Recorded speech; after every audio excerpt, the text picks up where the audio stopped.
Good morning, I'm Angelo Castro III. I'm Angela, and we're the Castros. We bring you the news. And the views that make you think. Sometimes we agree. Sometimes we don't. This is News and Views. And here are today's headlines. The House Committee on Justice ruled that the two impeachment complaints filed against President Bongbong Marcos are sufficient in form.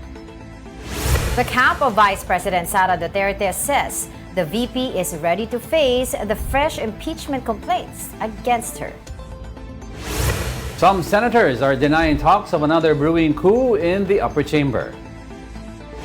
Public Works Secretary Vince Dizon reprimanded DPWH officials in Samar after a Calbayog City Coastal Road Bridge project began without Philippine Ports Authority or PPA clearance.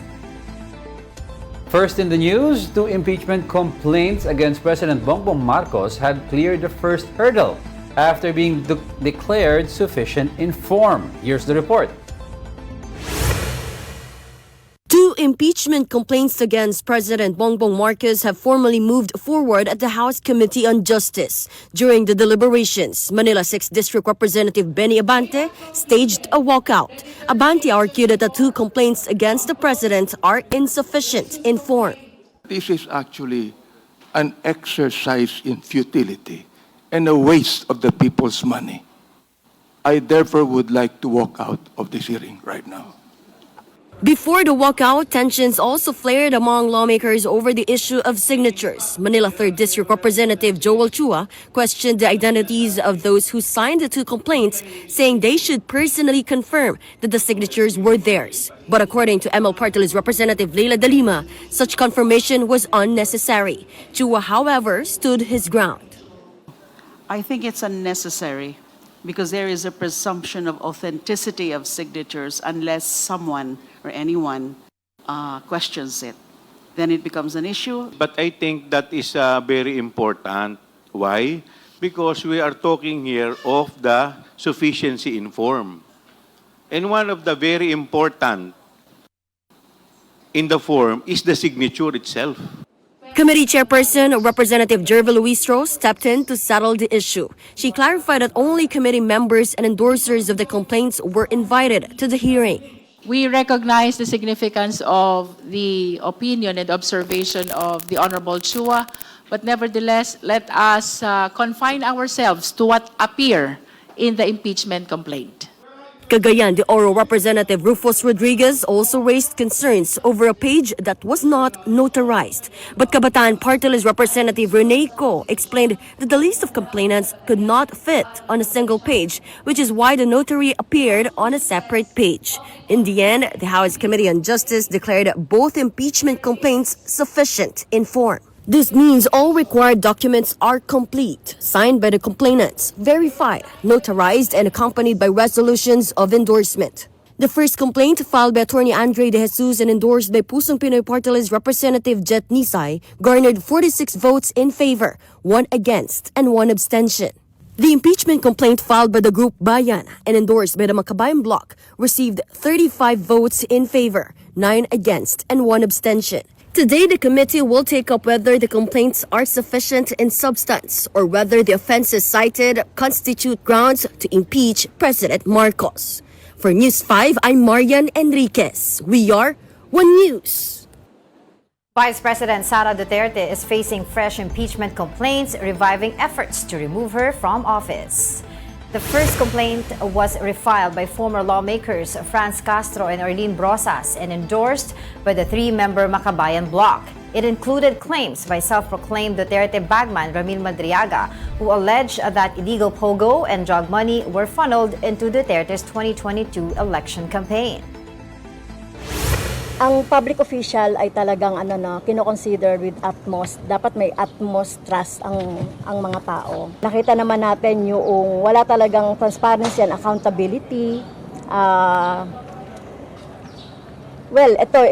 This is a tantamount to malversation of misappropriation or misuse of public funds. Hindi siya sumasagot doon sa mga tanong sa lahat ng committee, kahit na yung sa mga budget hearings. So nag-asal pusit ang Vice President kaugnay dito. The second complaint was filed by civil society groups also accusing the vice president of betrayal of public trust. It was endorsed by Mamamayan Liberal Party List Representative Laila De Lima and Akbayan Party List Representative Percy Sandania. Bakit po ako nag-endorse sa impeachment complaint na ito? First, because I believe in the cause or the causes of the complainants. Second, I believe na meron talaga na mga grounds, mga batayan, impeachable offenses laban o pwedeng i-prove at mapuprove during the hearings sa Committee on Justice. Ombudsman Boying Remulla said he has already asked the camp of former Congressman Zaldico to return billions in stolen funds to show his intention to cooperate with the Philippine government. Here is the report. If former Congressman Zaldico is serious about negotiating with the government, he must return the billions of pesos he allegedly obtained illegally from anomalous flood control projects. This was stated by Ombudsman Boying Remulla during a forum organized by the Foreign Correspondents Association of the Philippines. Remulla added that he is open to talking with COS camp, but the move must be proven genuine. Basta restitution, pag-usapan kagad. Kasi kung talagang willing kayo, then magsauli kayo. That's always part of the proposition. Kasi kung iintayin mo na ang korte ang magsasabi kung magkano isa sa uli, baka 20 taon na hindi pa tapos yan. Sabi ko naman sa kanila, dapat yan ang una nating isama sa usapan. Ano yan? Makikipag-usap ka, wala kang kasalanan, tapos wala kang bibigay, wala kang isa sa uli. Anong pag-uusapan natin? Remulla clarified that nothing is being asked in exchange just to open talks with the government. It was earlier reported that a group of priests informed Remulla that Co intended to coordinate with the government regarding the cases. Co is facing complaints of plunder, malversation, and other charges related to the flood control scam. At this time, Remulla said it is unclear what effect discussions with Co would have on the case. It is possible that his sentence could be reduced depending on the information he provides, but being a state witness is a separate matter. Titingnan ko kung saan sila aabot. Kasi nga, kung kami mag-uusap, madaling pagkasunduan ng maraming bagay, di ba? Kasi ang ombudsman law gives a lot of leeway to the ombudsman to solve these problems. Pwede yan, basta nasa dahilan. Depende sa dahilan yan. Sa ngayon, wala akong nakikita. Pero kung ipaliwanag sa akin na mayroon namang ganito o mayroong ganon, baka sakali pwede. Last week, the Supreme Court confirmed that Co filed a petition to stop the trial of the cases filed against him at the Sandigan Bayan. He was in Stockholm, Sweden on January 15, according to the notary attached to the petition. For Remulla, Co has no right to seek judicial relief because he is a fugitive and is avoiding facing the cases. He believes the Supreme Court will not act on the petition. Tingin ko hindi. Yung nga kasi fugitive from justice. Hindi umuwi siya. Anong sinasabi lang naman Supreme Court dyan? Kung nakakulong ka, may karapatan ka. Pero kung ikaw tumataka sa batas, wala kang karapatan. For News 5, Camille Samonte, We Are One News. Yun, tsaka yung appreciation ng if ever gusto maging witness si Zaldico, he has to point to bigger fish than him. But ang problem is at this point, sabi ng mga daming expert, so far he seems like one of the big fish. But if that's why recently siguro he has established with his Facebook post that PBBM and kay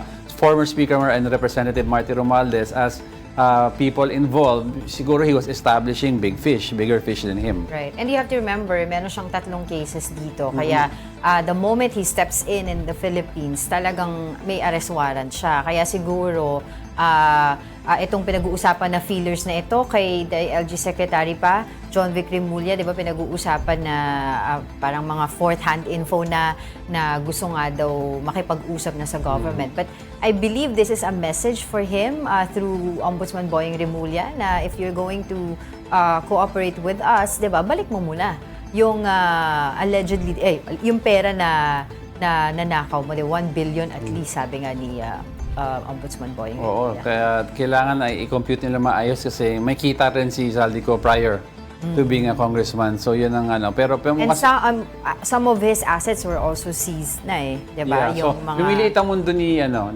Zaldico. That's why siguro nagkaroon ng feelers through the religious sector.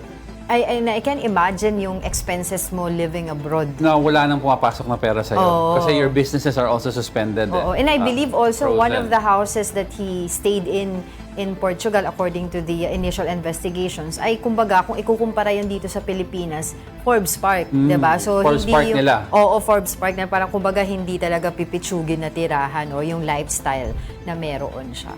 But going back doon naman sa usapin ng impeachment, a complaint yesterday kasi we were talking about it na bakit nagsampa na kaagad ang Makabayan Block ng impeachment, fresh impeachment complaint against Vice President Sara Duterte, wherein baka po pwedeng, kasi ang supposedly ang ruling ng Supreme Court, Feb 6 pa, Feb 5 pa maglalapse yung 1-year bar rule. So Feb 6 pwede ka nang mag-file ng impeachment complaint. But maganda yung pinoint out ni Representative Jervil Luistro na sabi niya, teka muna, I will have to ask the Supreme Court, which ruling are we going to follow, 'di ba? Unang ruling ba ng Supreme Court wherein nagkaroon sila ng ruling nung February 5 na doon na file yung impeachment complaint against VP Sara. So Feb 6 pa yung effectivity ng 1-year bar rule. Yes. Or if we are talking about yung sinasabi niya na the first impeachment complaint which was filed on December 2, 2024. Tapos, di ba sinasabi nila, itong recent ruling na ito ng Supreme Court na due to House's inaction was deemed initiated when the 10-session day period lapsed.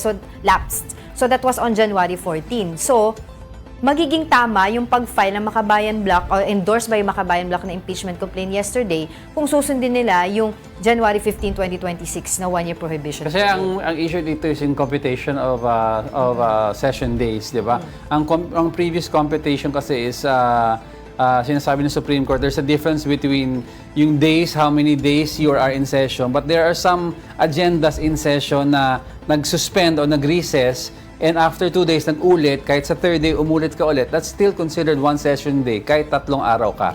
So, depende kung ano yung ma-appreciation nila on both rulings. Kasi yun nga sinasabi ko, dalawang ruling Una, yung July, tapos itong pangalawa, yung recent ruling. So, which one ang susundin ng House of Representatives? Yan yung tanong ni So, at the end of the day, Representative babalik na naman Jervil sa Supreme Court. Oo. Alright, we'll be back with more stories after the break. Keep it here on One News.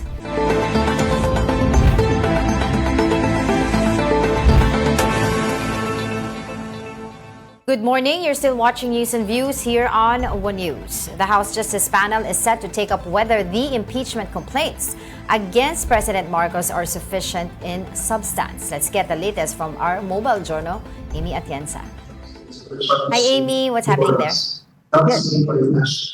Yes, good morning, Angela Diego. Nandito muli tayo ngayon sa House of Representatives para abangan naman yung pagiging usapin tungkol sa sufficiency in substance ng dalawang impeachment complaints laban kay Pangulong Bongbong Marcos. Kahapon, balikan lang natin yung mga nangyari na pagbotohan na ng mga mambabatas, particularly ng mga miyembro ng House Justice Committee na sufficient informed ang mga impeachment complaint laban kay PBBM. Kabilang nga dito, kapag sinabi nga sufficient informed, ay verify dito upon knowledge at may authentic records. Nandun din yung mga pirma, mga complainant, pati na rin under oath yung mga yung impeachment complaint mismo na ipinasa dito sa House of Representatives. So far kasi ang inaabangan naman natin ay yung next step sa preliminary na pag nakita ng sufficient in substance ito ay magpo-proceed na sila para magpadala ng notices lalo-lalo na kay PBBM para nga madepensahan nito ang kanyang side para nga dun sa laban nga dun sa impeachment complaint na inihain sa kanya. Okay, si Congressman Abante yesterday walked out from the hearing. Nandyan ba siya ngayon? Is he going to attend the hearing today? Titingnan natin Angela, yung attendance na currently yun yung nangyayari ngayon. Pero so far balikan lang din natin yung pag-walk out niya kahapon. Kahapon kasi dahil nga may votation na nangyari kung sufficient informed nga ba yung mga impeachment complaint. Yung pinaka-una na tinatawag nating Attorney De Jesus complaint ay siya lang yung nag-negative dito dahil nga sinasabi niya na insufficient informed nga daw itong impeachment complaint ni Attorney De Jesus. Doon naman sa Maza et al. Complaint na inendorso ng Makabayan Bloc Representatives, hindi rin siya pumayag no na magiging sufficient informed itong impeachment complaint. So para sa kanya hindi daw tama yung naging desisyon ng mga mambabatas dito. Kaya yun, nag-walk out siya. At yun nga, nasabi rin naman ni Representative Keith Flores na nagkaroon tayo ng press conference right after nitong preliminaries no, sa hearing. Nasabi niya na kaya nga raw nag-walk out ay dahil hindi nga daw siya pabor dun sa mga naging boto ng mga mambabatas dito mismo sa House of Representatives. Well, busy ang House of Representatives in terms of tackling the impeachment complaints against the President Bongbong Marcos, and of course meron din yung fresh impeachment complaint against Vice President Sara Duterte. But aside from that, there are also ethics complaint filed against different congressmen. Can you tell us more about it? Yes, nung nagkaroon din tayo ng press conference kasama nga si 4Ps Party List Representative JC Abalos, na sabi niya na merong mga complaint hindi lamang kay Representative Kiko Barzaga na naipasa sa kanilang komite. Pero yun nga, mamayang 1 p.m. magsisimula na din yung hearing nila. Ang siste kasi dito sa Kamara, hindi allowed na pumasok mismo yung media sa hearing ng ethics dahil nga sa privacy matters nito. Pero titingnan din natin kung ano nga ba yung magiging desisyon. Kasi kung maalala natin, si Deputy Speaker Ronnie Puno, nag-suggest na siya na kung pwede nga, expulsion na ang ibigay dito kay Representative Barzaga dahil nga din sa mga aksyon niya sa kabila ng kanyang 60-day suspension dito sa Kamara. Isa na nga dyan, yung pagdadali niya kay late of Representative Romeo Acop, pati na rin yung mga ethics pa rin niya sa social media. So, yun ang abangan natin at kukuha tayo ng updates dyan mamayang hapon. Alright, maraming salamat sa iyong oras, Mobile Journal, Amy Atienza. The House Justice Committee continues its review of the impeachment complaints against President Bongbong Marcos to determine if they are sufficient in substance. Let's watch this. House of Representatives. In order to refresh our memories, let me stress, however, the relevant provision for the determination of the sufficiency in substance of an impeachment complaint. Section 5 of the rules. The requirement of substance is met if there is a recital of facts constituting the offense charge and determinative of the jurisdiction of the committee. If the committee finds the complaint is not sufficient in substance, it shall dismiss the complaint and shall submit its report to the plenary. Significantly, the Constitution requires us to do more than listen to accusations. It requires us to examine the substance of the allegations themselves, to ask whether they constitute an impeachable offense under Article 11 of the Philippine Constitution. Sufficiency in substance is not about whether allegations are loudly made, repeatedly asserted, passionately believed, or politically resonant. It is about whether the complaints allege ultimate facts, not mere conclusions, whether they show a personal, culpable act or omission by the impeachable official, and whether those acts, as pleaded, amount to culpable violation of the Constitution, treason, bribery, graft and corruption, other high crimes, or betrayal of public trust, as the Constitution strictly enumerates. The Supreme Court has been clear. While impeachment is political in character, it is not free from constitutional limits. In Francisco versus House of Representatives, the court emphasized that impeachment must still conform to the constitutional standards. In Gonzales III, the court warned against equating errors of judgment or policy disagreements, especially where good faith may be inferred, with betrayal of public trust. This committee must therefore be guided by a crucial distinction. Not every alleged irregularity in government is impeachable.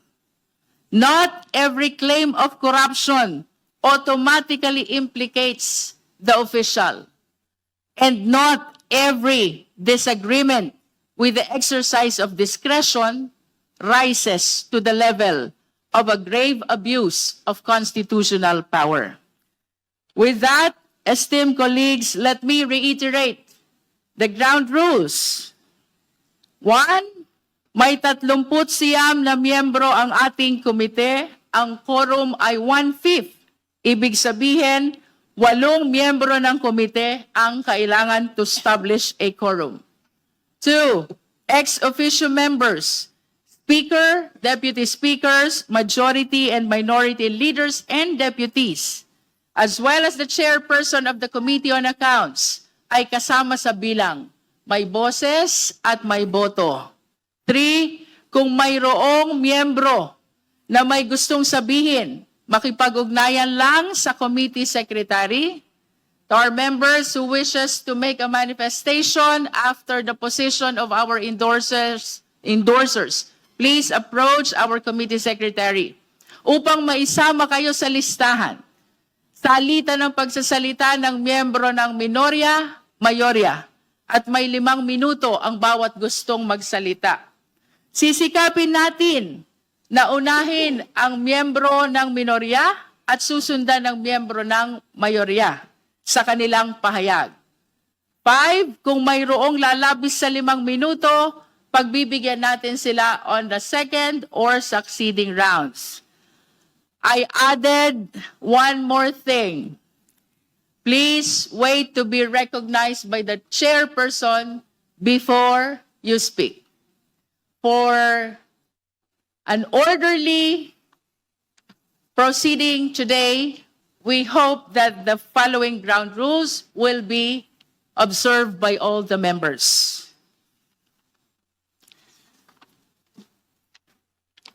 With that, we have pronounced already that our today's meeting is for the purpose of the determination of sufficiency in substance, first, of the De Jesus complaint endorsed by the Honorable Congressman Nisay, and this will be followed by the Masa et al. Complaint endorsed by the Honorable Representative Tino, Representative Ilago, and Representative Ko.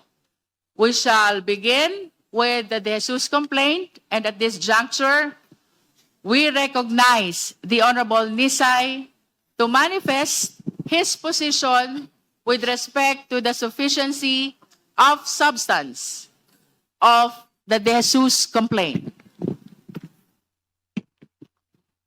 Good morning, Madam Chair, colleagues, and all esteemed guests. The De Jesus impeachment complaint being sufficient in form, it may now be examined for its substantive sufficiency bago ito magpatuloy sa mga susunod pang stage ng impeachment proceedings. Kung susuriin, ang impeachment complaint ay nakabase sa 3 ultimate grounds of impeachment. 1, graft and corruption. 2, culpable violation of the Constitution. And 3, betrayal of public trust. Dinipay na ng ating Korte Suprema sa kasong People versus Palasige, citing Martel versus People, ang mga salitang graft at corruption. Base dito, graft is the fraudulent obtaining of public money unlawfully by the corruption of public officers. It also refers to advantage or personal gain received because of the peculiar position of superior influence of one holding a position of trust and confidence without rendering compensatory services or dishonesty transaction in relation to public or official acts. Sa kabilang banda naman, dinipay nito ang corruption in its fundamental sense as the act of an official fiduciary person who unlawfully and wrongfully uses his station or charter to procure some benefit for himself or for another person. Contrary to duty of the rights of others, it pertains to an act done with an intent to give some advantage inconsistent with official duty and the rights of others. Kasama sa DeSUS complaint ang aligasyon na ang totoong layunin ng pagbuo ng ICI ay para protektahan ang mga taong punot dulo ng korupsyon sa bansa. Kapansin-pansin nga naman na walang nangyaring pag-imbestiga ang ICI sa mga pangalang ikinanta ng taong kanilang tinutugis ngayon at napabalitang nasa Portugal at Sweden. Dagdag pa, bigla na lamang natapos umano ang layunin ng ICI pagkatapos lumutang ang pangalan ng Pangulo na siya umano ang may utos ng lahat. Partikular na ang pag-deliver sa kanya ng mga quote-unquote basura. Hindi biro ang mga bilyones na laman ng mga maleta na kung tawagin nila ay basura. Ang mga basurang ito ay dugot pawis ng mga mamayang Pilipino na tapat na nagbabayad ng buwis ng buong tiwalang ang perang ito ay gagamitin para sa ikauunlad ng lahat. Ang basura pong ito ay kayang-kayang magpagaan at magsalba ng buhay ng mga Pilipino. Ang mga basura pong ito ay kayang makapagpakain, makapagpaaral at makapagpa-ospital at makapagbigay ng maayos na tirahan sa bawat pamilyang mas nangangailangan.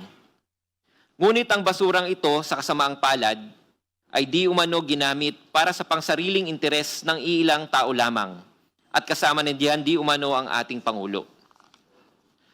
Pangalawa, culpable violation of the Constitution. Binanggit na ito ni kagalang-galang na si Father Bernas sa kanyang komentary na The 1987 Constitution of the Republic of the Philippines. A komentary na the culpable violation of the Constitution must be understood to mean willful and intentional violation of the Constitution and not violations committed unintentionally or involuntarily, or in good faith or through an honest mistake of judgment. Kasama sa complaint ang aligasyon na nagkaroon ng Pangulo ng pag-bypass sa ating justice system, ng kanyang hinayaang maipadala ang dating Pangulong Presidente sa ibang jurisdiksyon, partikular na sa International Criminal Court, para doon litisin. Nangyari ito sa pamamagitan ng pagkilos ng PNP na alam nating lahat ay sumusunod at nasa ilalim ng direktiba ng ating Pangulo. Pangatlo, betrayal of public trust. Sa kasong Emilio Gonzales versus Office of the President acting through the represented by Executive Secretary Paquito N. Ochoa Jr.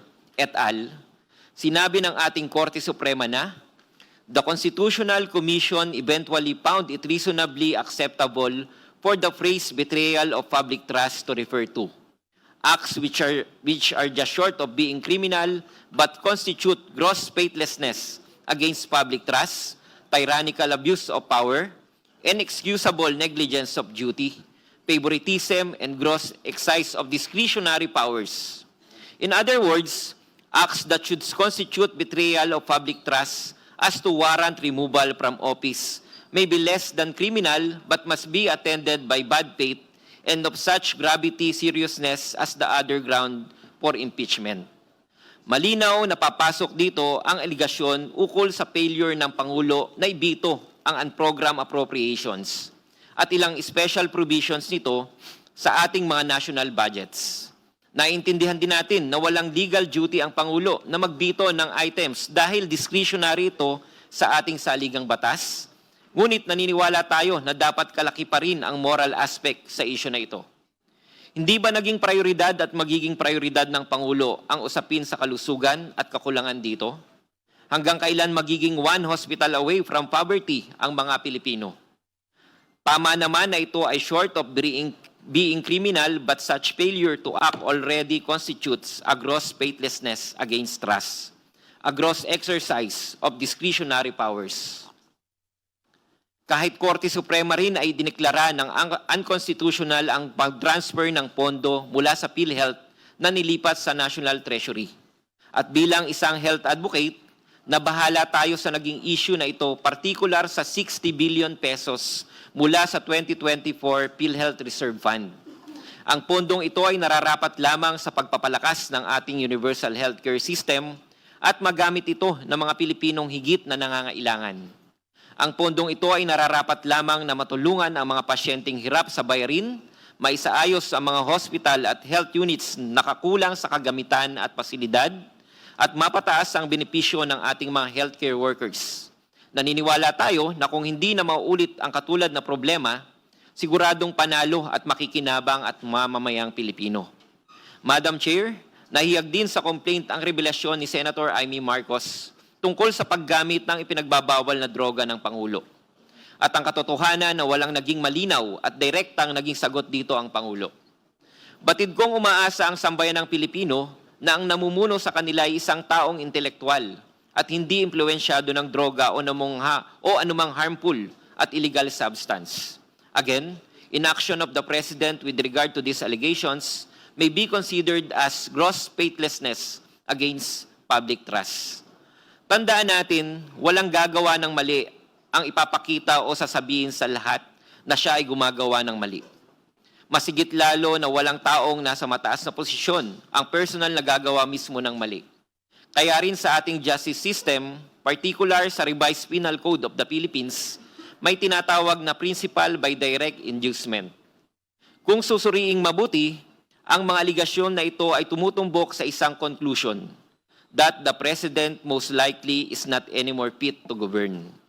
Malayo pa ang proseso, pero malayo na ang narating ng hangarin na magkaroon ng mas maayos na pundasyon ng ating pamahalaan.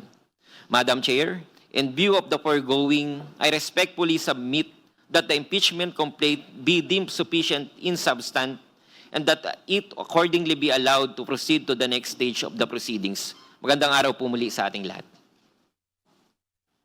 Thank you, Honorable Nisay. That completes and concludes his manifestation of position in as far as sufficiency in substance of the Jesus complaint is concerned.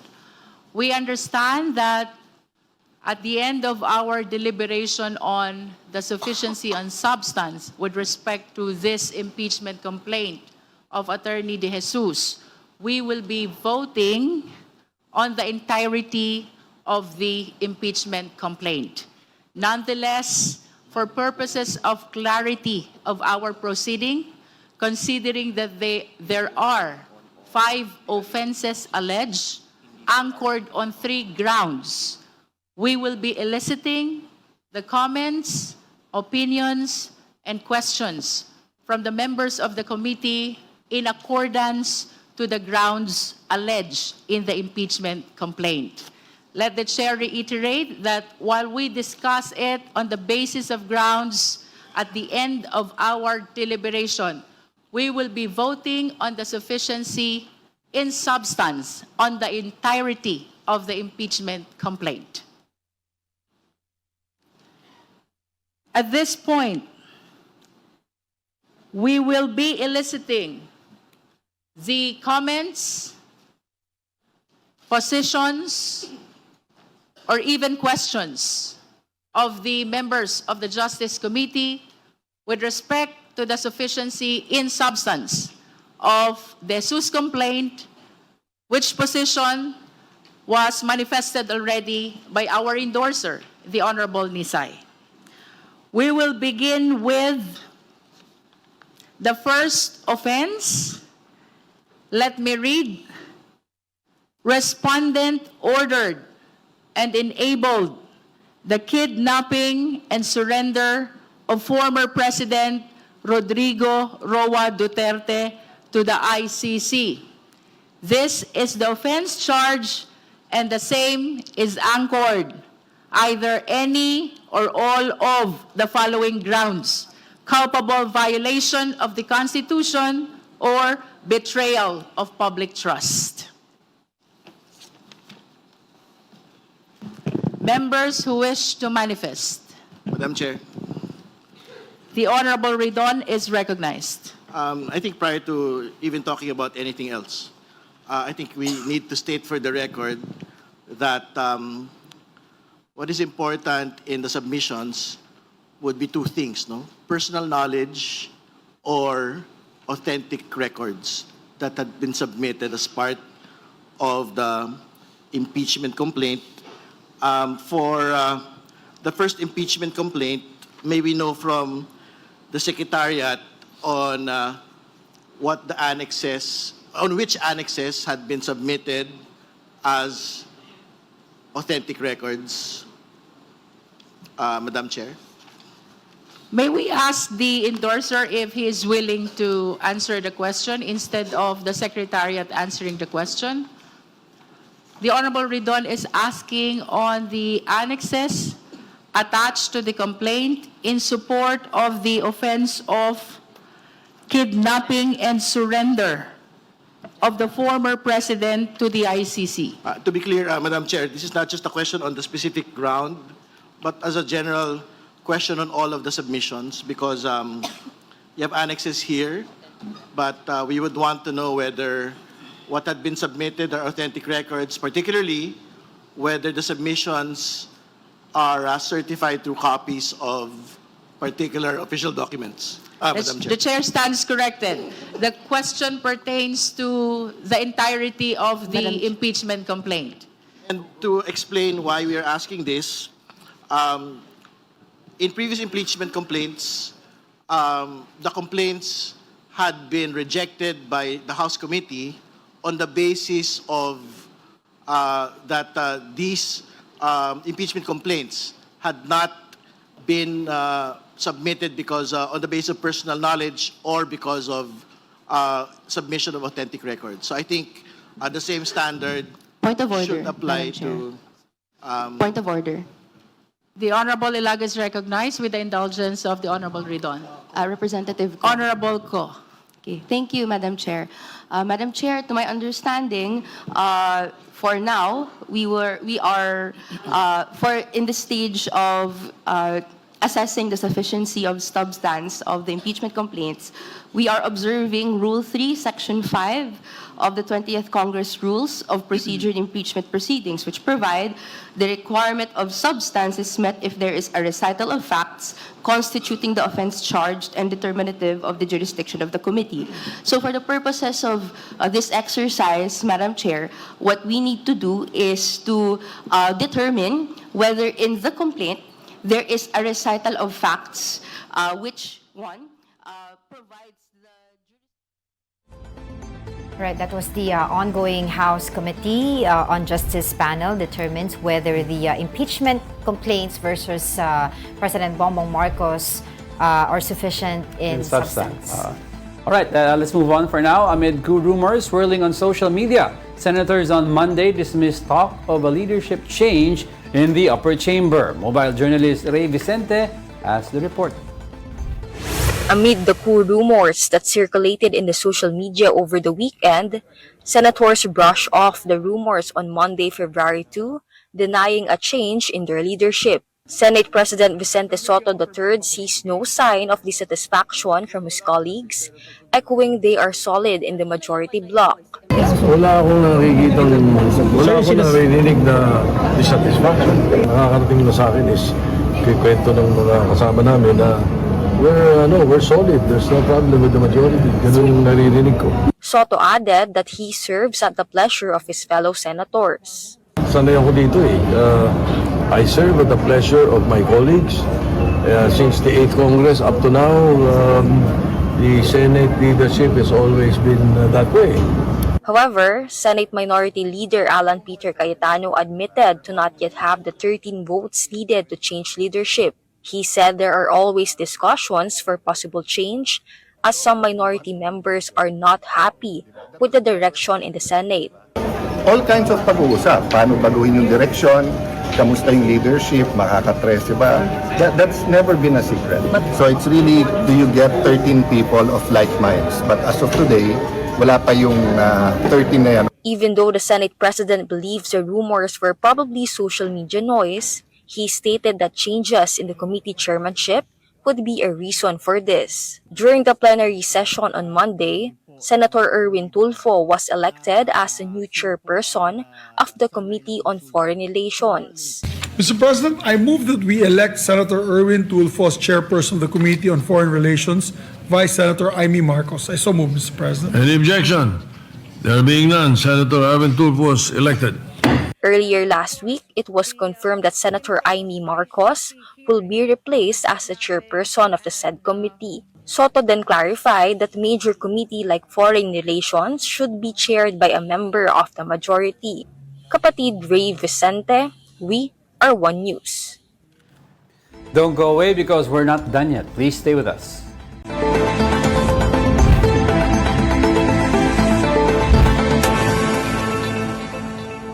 Welcome back. You're still watching News and Views here on One News. Now let's get some insights on various political developments. Joining us is Alan Herman, a campaign strategist. Alan, thank you for joining us. Hi, nice to see you. Happy to be here. Hi guys. Super good to see you again. I was out of commission for a while. I was out of the country.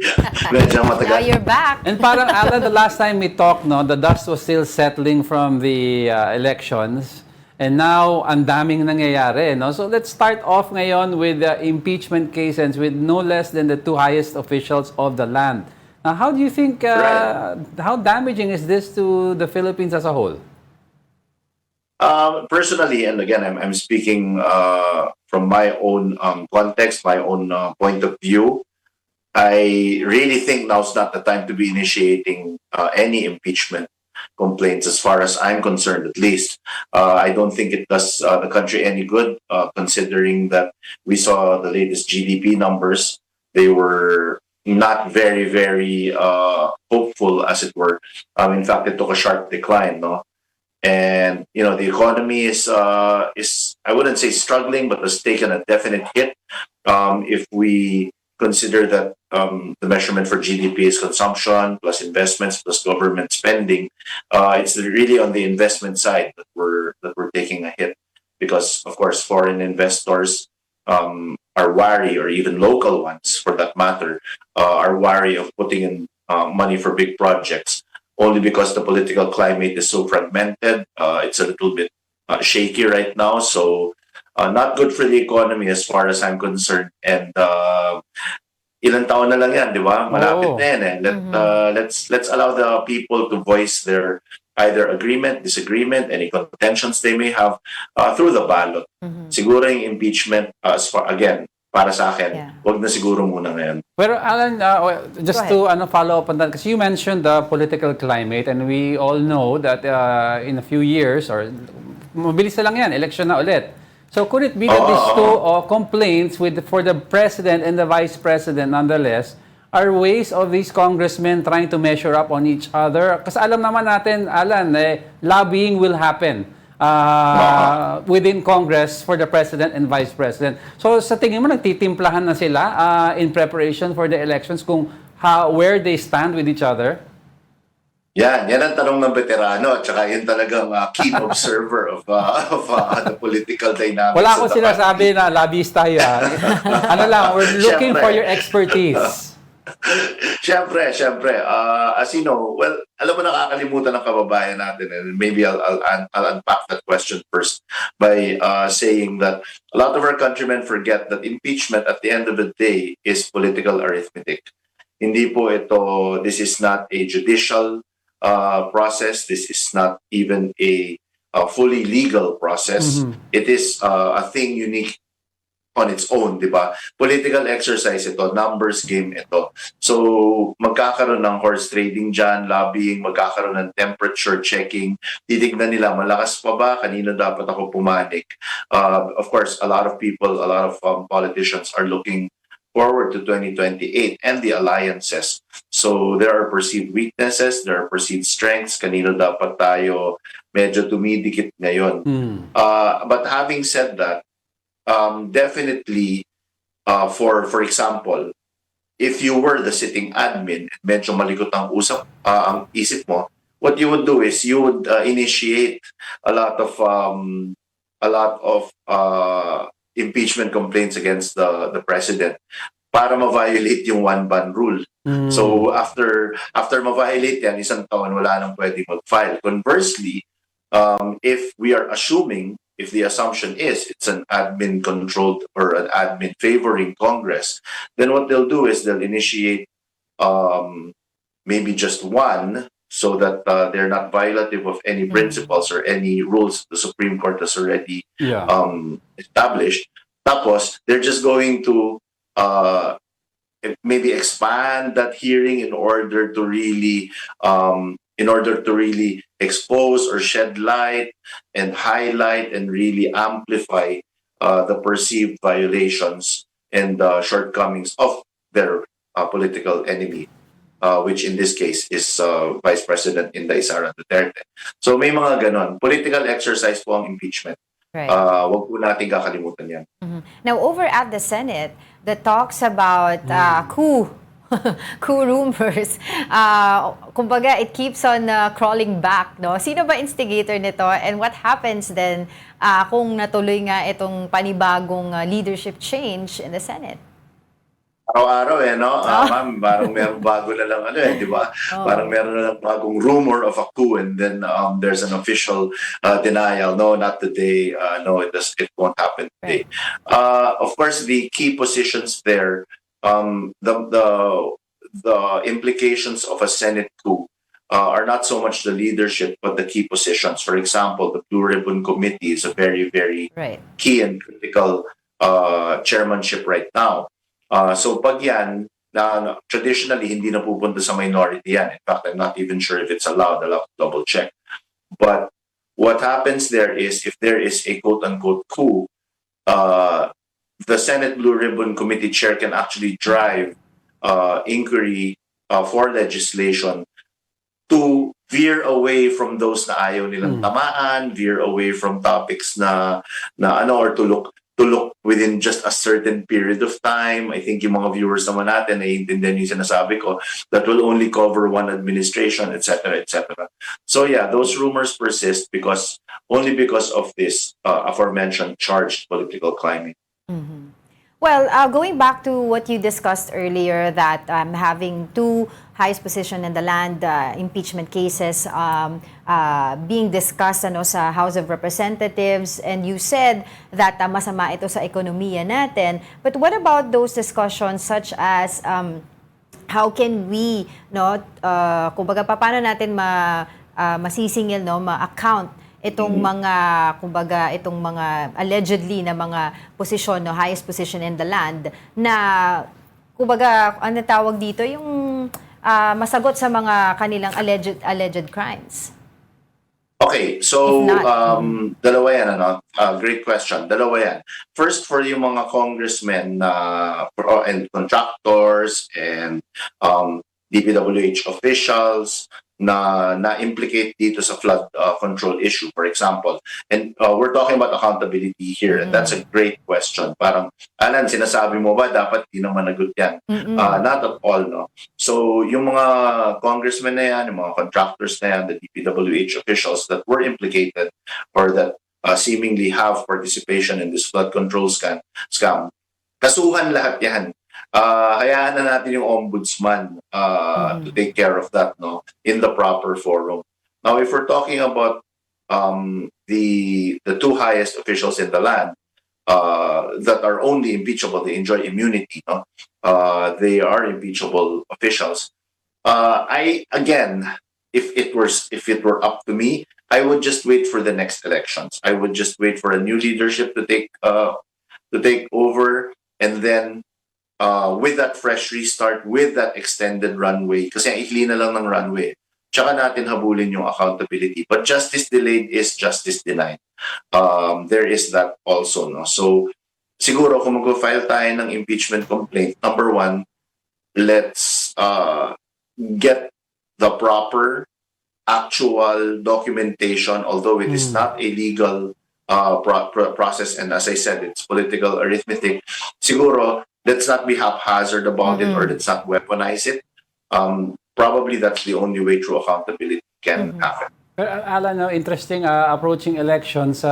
It's also nice to see itong mga impeachment practices happening in the House, kasi nakikita mo already ang magiging climate leading up to the elections. Take in case, for example, yung middle forces na tinatawag, yung pink, yung yellows, na up till now, hindi natin alam kung saan talaga papanig. But if you gauge yung recent impeachment processes, nakikita mo, they endorse a complaint against the Dutertes, VP Sara, specifically yung ML party list, no?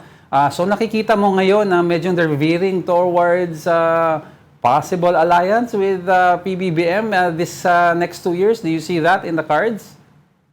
Well, the writing is indeed on the wall, no? In fact, the talks among these politicians are a coalition, diba? Number one, it speaks of VP Inday Sara's perceived strength or actual strength, depending on what your lens is. No, that the other forces, so-called other forces, against the Greens, against the Duterte camp, have to actually form this coalition, have to sanib puwersa para lang malabanan yung Duterte forces, so to speak. So first, it speaks of their strength and or perceived strength. Second, siguro there are nagkakaroon na ng as you very interestingly pointed out, no, Diego. Siguro nagkakaroon na ng mga intersections. Siguro nagkakaroon na ng shading na at least saan ba tayo yung mga points of agreement. Saan kampo ba tayo at least kaya nating mag-compromise. At least kaya nating mag-band together towards a common goal. So very, very interesting indeed. Well, quickly na lang po, sa tingin niyo po ba yung 1/3 of the House of Representatives who initially approved the impeachment complaint last year, no, of Vice President Sara Duterte, ay magpapakita ulit sila ngayon, given the political climate medyo, or nakikita mo may shifting na rin? Okay, if I was a betting man, I would think that lulusot pa rin yan, but not with the same numbers, not with the same gusto, not with the same overwhelming numbers that we saw, if I was a betting man, that we saw in the last impeachment attempt, because nalalapit na tayo sa election And as Diego said, people are picking sides. Medyo the deadline is reassessing approaching. their alliances. The wall is coming, di ba? You gotta pick a side. Kumbaga, so tingin ko, lulusot pa rin Kumbaga, Alan, ibabato na naman to sa Senado at itest na naman ang forthwith. Yan. Titignan natin kung talagang forthwith yan or yung new definition of forthwith na uupuan pala at magkakamot ng ulo at gagawa ng sandwich at magtitimpla ng kape.